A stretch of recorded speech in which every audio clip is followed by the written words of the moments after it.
કોઈ પણ સ્કૂલમાં અત્યાર સુધી મારા પપ્પા વિશેનું નિબંધ ક્યારે પૂછવામાં આવ્યું નથી. લગભગના સ્કૂલમાં લગભગની નોટબુકમાં પુસ્તકમાં મારી બા વિશે લખવાનું. તમે અત્યારે ગુજરાતી નિબંધ વાળા લો, મારી બા આ વિષય હશે હશે ને હશે છે. મારી બા વિશેના નિબંધ બુકમાં પૂછાયા છે. પપ્પા વિશે શું કામ નહીં ખબર છે? આપણી આંખ ખુલે ને ત્યારે પપ્પા ગાયબ, અને રાતના રાહ જોતા જોતા સુઈ જઈએ, આંખ બંધ થાય ને ત્યારે વળી પપ્પાની એન્ટ્રી.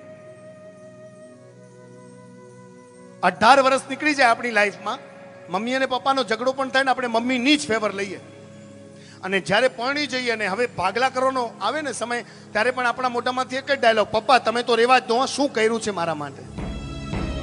આ જ ડાયલોગથી ઝઘડાની શરૂઆત થાય. ન થાય તો પણ આપણે એકવાર તો કહીએ તમે તો રેવા જ દો, શું કર્યું છે. કારણ સુવડાવે કોણ? મમ્મી. ઉઠાડે કોણ? મમ્મી. નવડાવે કોણ? મમ્મી. મનાવે કોણ? મમ્મી. છોડવા કોણ આવે? મમ્મી. ખવડાવે કોણ? મમ્મી.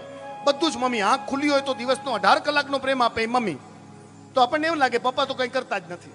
ફૂટબોલ પણ જોઈતું હોય તો આપણે મમ્મીને કહીએ, મમ્મી વાયા પપ્પાથી લઈને આપી દે, પણ આપણે જસ કોને આપીએ? Thank you mummy. એટલે નિબંધ મમ્મી વિશે લખવું હોય ને, હેડમાસ્ટરે સમજે છે, પુસ્તક લખવાવાળાએ સમજે છે કે પપ્પા વિશે લખવાનું કહેશો તો આ લોકોને કાંઈ ખબર નહીં પડે. મમ્મી વિશેનો નિબંધ પૂછો એટલે બધું લખી શકશે. સવારના આમ કરે મમ્મી, બપોરના આમ કરે, પપ્પા વિશે નહીં. પણ તમને ખબર છે, જેટલું મમ્મી પ્રેમ કરે ને એટલો જ પપ્પા પ્રેમ કરે છે. 18 કલાક ખુલ્લી આંખનો પ્રેમ એટલે મમ્મી. હવે જુઓ પપ્પા કેમ પ્રેમ કરે છે. 9 વાગ્યા સુધી રાહ જુઓ, 9:30 સુધી આપણે સુઈ જઈએ, પછી ડોરબેલ વાગે.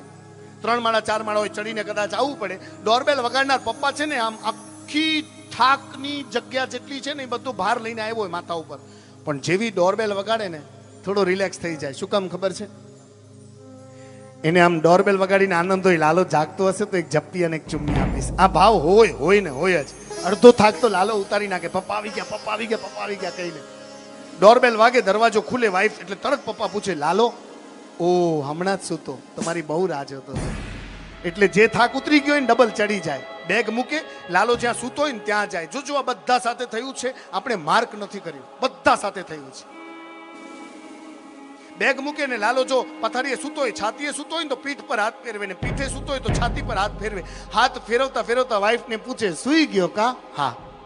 આજે સ્કૂલે ગયો તો ને? એને સ્કૂલમાં મજા આવી? બહુ મજા આવી. ટ્યુશન ટીચર આવ્યા હતા? હા આવ્યા હતા ને. મારા લાલાને વાઢ્યું તો નહીં ને? નહીં, આજે તો લાલાએ બધું લેસન કરીને દેખાડી દીધું હો. બીજું શું કહેતો હતો લાલો? લાલો કહેતો હતો પપ્પા આવે તો ફૂટબોલ જોઈએ જ. હાથ ફેરવવાનું અટકી જાય, આંખમાં આંસુ આવી જાય, પણ પપ્પા આંસુ બહાર ન કાઢે. કપાળ પર સૂતેલા દીકરાને ચુમ્મી આપે. શું કામ ખબર છે? અંદર ગિલ્ટી ફીલ કરે, ઓહો લાલો મને નથી કહી શકતો લાવવાનું. પછી વાઈફને કે, એને કાલે કહેજો હું ફૂટબોલ લાવી દઈશ. અચાનક વાઈફ કે, બહુ થયું હવે ચાલો સુઈ જાઓ. એનાથી પહેલા જમવાનું નથી? હા જમવું છે. તો પછી ચાલો ને, ક્યારની રાહ જોઉં છું, હવે હું થાકી ગઈ છું. ડાઇનિંગ ટેબલ પર બંને સાથે જમવા બેસે. ધ્યાનથી સાંભળજો. જેવો પહેલો કોળિયો પપ્પા ખાવા જાય, અટકી જાય, વળી આંસુ આવે, વળી અટકાવી દે, આંસુ બહાર ન નીકળે. હવે શું થયું? મમ્મી કે, કાંઈ નહીં, મારા કરતા તું બહુ લકી. કેમ?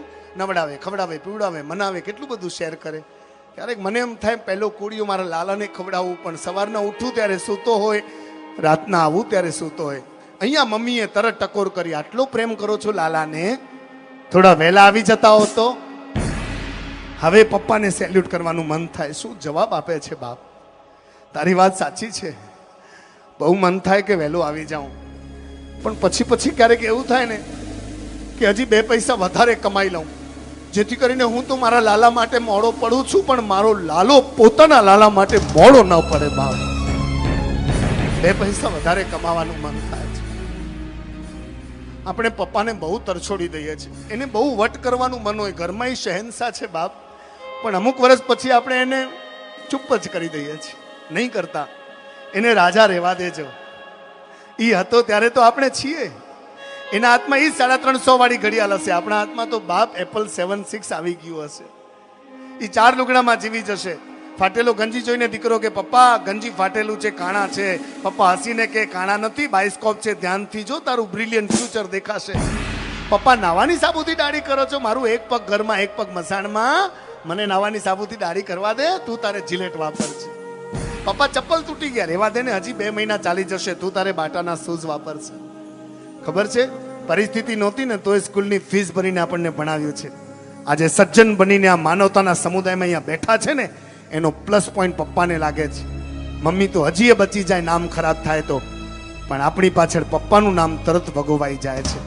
માં ને બાપ એક સિક્કાની બે બાજુ છે, ઘરની 4 દિવાલ છે.